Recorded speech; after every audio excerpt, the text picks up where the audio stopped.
آج کون انسان ایسا ہے کہ جس کو کوئی نہ کوئی پریشانی لاحق نہ ہو؟ ہر طرح کے افکار میں، کوئی کسی فکر میں مبتلا ہے، کوئی کسی فکر میں مبتلا ہے۔ اب ایک تو شکل یہ ہے کہ آدمی اس فکر کو لے کے بیٹھ جائے اور اپنے آپ کو ہاتھ پر ہاتھ رکھ کر بے عمل بنا لے، اس سے کچھ فائدہ نہ دنیا کا نہ آخرت کا۔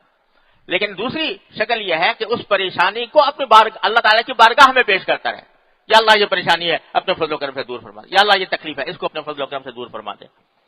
اور اس پریشانی کو دور کرنے کے لیے جو ظاہری اسباب ہیں وہ اختیار کرے، تو اختیار کرتے وقت بھی نگاہ اللہ تعالیٰ کی طرف ہو کہ اللہ یہ سبب تو اختیار کر رہا ہوں، مگر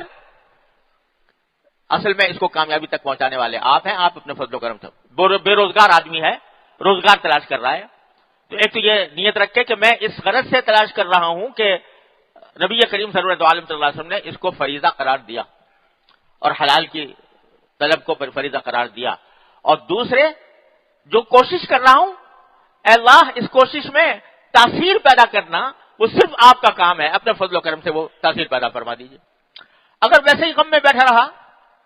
حسرت میں بیٹھا رہا تو نہ دنیا ملے گی نہ دین ملے گا،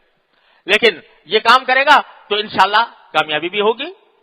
کبھی نہ کبھی اس کوشش میں اللہ تعالیٰ تاثیر ڈالیں گے،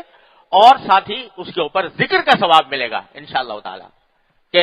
اللہ تعالیٰ کو اس نے یاد کیا اور اپنی تدبیر پر بھروسہ کرنے کے بجائے اللہ جل جلالہ کی کہ تاثیر کے اوپر بھروسہ کیا کہ وہ تاثیر پیدا کرنے والے۔ بیماری آ گئی تو بیماری جو ہے یہ بھی اللہ تعالیٰ کی مشیت سے ہے، بے شک علاج کرے، لیکن ساتھ ہی اللہ تبارک و تعالیٰ کی بارگاہ کی طرف متوجہ ہو کہ اللہ یہ دوا تو کر رہا ہوں لیکن اس میں تاثیر پیدا کرنا وہ آپ کا کام ہے، اپنے فضل و کرم سے اپنے رحمت سے وہ تاثیر پیدا فرما دیجیے۔ غرض جو پریشانی بھی لاحق ہو، جو فکر بھی لاحق ہو، اس کو غفلت کا ذریعہ بنانے کے بجائے اس کو اللہ تبارک و تعالیٰ کی یاد کا ذریعہ بنا دیا۔ نقصان ہو گیا، کوئی پریشانی نقصان ہونے کی، تو اس کو بھی یا اللہ یہ نقصان ہو گیا اپنی رحمت سے اس کی تلافی فرما دیجیے۔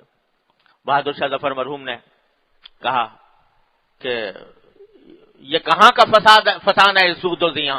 جو گیا سو گیا جو ملا سو ملا۔ یہ کہاں کا فسانہ ہے سود و زیاں، جو گیا سو گیا جو ملا سو ملا۔ کہو دل سے کہ فرصت عمر ہے کم، جو دلا تو خدا ہی کی یاد دلا۔ عمر کی فرصت کم ہے، ارے کیا آ گیا کیا چلا گیا، دنیا تو اسی کا نام ہے، کبھی کوئی چیز کبھی آ جاتا ہے کبھی چلا جاتا ہے، آنی جانی ہے، دولت بھی آنی جانی ہے، راحت بھی آنی جانی ہے، لذت بھی آنی جانی ہے، کوئی چیز قائم رہنے والی نہیں ہے، نہ خوشی ہمیشہ قائم رہتی ہے نہ غم ہمیشہ قائم رہتا ہے، یہ سب آنی جانی چیزیں ہیں۔ تو کہو دل سے کہ فرصت عمر ہے کم، جو دلا تو خدا ہی کی یاد دلا۔ اب زندگی گزر رہی ہے تو اس کو اپنے اللہ تبارک و تعالیٰ کی یاد میں صرف کر لو۔